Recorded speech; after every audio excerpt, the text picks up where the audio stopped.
Capitães da Areia, resumo e análise da obra de Jorge Amado. A obra Capitães da Areia, escrita pelo modernista Jorge Amado, já figura nos vestibulares há alguns anos, com destaque para a FUVEST. Seu teor de denúncia social torna a leitura objetiva e direta, chamando a atenção do leitor para problemáticas que, até os dias atuais, se mostram muito presentes no cotidiano urbano de nossas cidades. Além das características da obra, conhecer o autor pode ajudar a compreender a narrativa marcada por questões políticas importantes no contexto de sua publicação. Além de um breve resumo no enredo, veremos também algumas análises literárias e elementos teóricos. Capitães da Areia, contexto histórico. O romance Capitães da Areia foi escrito por Jorge Amado em meio a um contexto sociopolítico marcado pelo duro governo de Getúlio Vargas, o chamado Estado Novo. Tensão, perseguições e prisões eram constantes durante o período. Com publicação oficial em 1937, exemplares do livro chegaram a ser queimados em locais públicos, dando o tom do clima político. Jorge Amado foi membro do Partido Comunista Brasileiro, deixando muito claras as suas visões políticas ao longo de seus romances. Capitães da Areia é uma narrativa de teor comunista declarado, na qual Jorge Amado denuncia, em sua percepção, os males de uma sociedade que, sendo marcada pela lógica capitalista, vira as costas para aqueles menos afortunados. Há a tentativa de conscientização por parte do autor em relação ao leitor. A obra, que do ponto de vista literário narra as aventuras de meninos de rua lutando pela sobrevivência pelo viés sociológico, escancara feridas de um sistema econômico político-social problemático. Tais denúncias não passariam desapercebidas aos olhos rígidos do Estado Novo. Resumo do enredo de Capitães da Areia e principais personagens. Capitães da Areia é o nome de um grupo de meninos de rua que circulam pelas ruas de Salvador, Bahia, sendo todos eles menores de idade.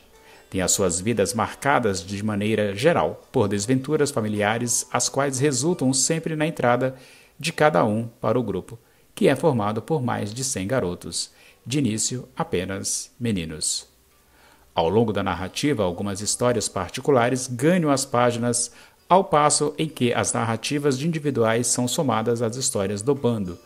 Assim são chamados por parte da comunidade soteropolitana. Também ganham corpo os garotos sobrevivem basicamente a partir de furtos que cometem na cidade. Após cada dia, retornam para o lugar onde vivem, o Trapiche, um grande galpão abandonado que fica próximo à praia. Traçando o perfil de alguns membros, é possível notar que cada um tem uma função específica dentro do grupo. As funções se associam sempre às características físicas ou psicológicas dos garotos. Pedro Bala é o líder do bando, menino ágil com um forte senso de justiça, órfão desde que se conhece como pessoa. Bala sabe sobre o passado de um pai, um líder operário assassinado durante uma greve. A informação é trazida por João de Adão, organizador de greves, que apresenta a Bala os ideais das lutas dos trabalhadores. Professor é o braço direito de Bala no comando do grupo, é marcado pela inteligência, gosto pela leitura, era o único do bando que sabia ler, e talento artístico. Gato é dotado de malandragem, tem a sexualidade aflorada, se envolvendo ao longo da obra com uma prostituta mais velha que ele, Dalva. Sem pernas é o personagem mais complexo da obra, seus conflitos internos são demasiadamente mais profundos que os demais. O apelido remete a uma deficiência física. Volta Seca é a representação da cultura sertaneja, admirador declarado do cangaceiro e lampião. Tem atitudes que fazem os próprios capitães sentirem medo. João Grande é amável, dócil, por isso é marcado pelo cuidado com os mais frágeis dentro do grupo. Boa Vida tem uma malandragem diferente da do Gato. Enquanto este usa seus dotes para conquistar mulheres, aquele se esquiva do trabalho, prezando pelo constante descanso. Pirulito é a instância religiosa da narrativa. Seu sonho é ser padre.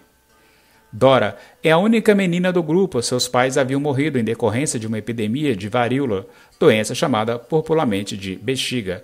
Ela entra para o bando a princípio ao contragosto por parte dos garotos. Com o passar do tempo, ganha o carinho e a admiração de todos, já que passa a exercer papel de cuidadora. Uma analogia direta à figura de mãe. Dora e Pedro Bala iniciam um romance. 2 episódios merecem destaques no enredo. Numa ação sem pernas, deveria sondar uma família para posteriormente passar as informações para os capitães.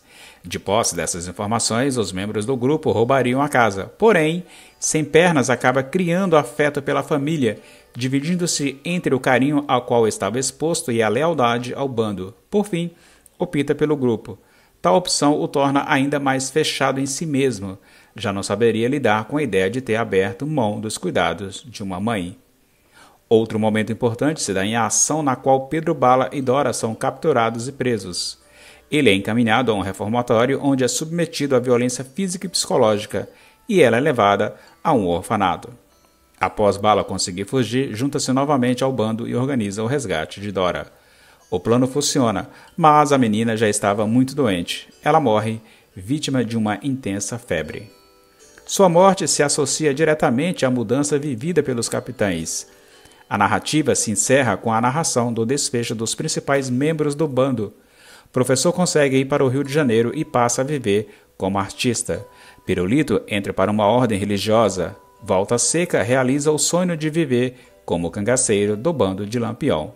João Grande segue a vida como marinheiro. Sem Pernas, para não ser pego pela polícia, se suicida, atirando-se do elevador Lacerda. Por fim, Pedro Bala abandona o grupo, decide seguir os passos do pai, tornando-se um dos principais líderes grevistas da época.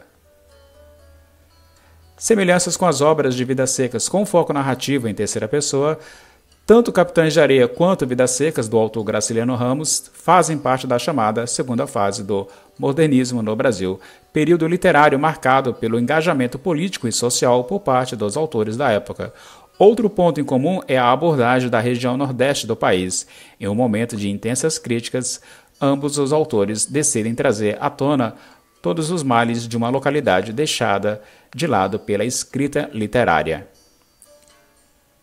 Porém, nesse ponto há uma diferença cabal. Enquanto Graciliano Ramos denuncia as mazelas do sertão nordestino, espaço marcado pela miséria devido à seca, Jorge Amado evidencia o fato de que mesmo em um ambiente litorâneo é possível que haja o abandono de determinada parcela da sociedade.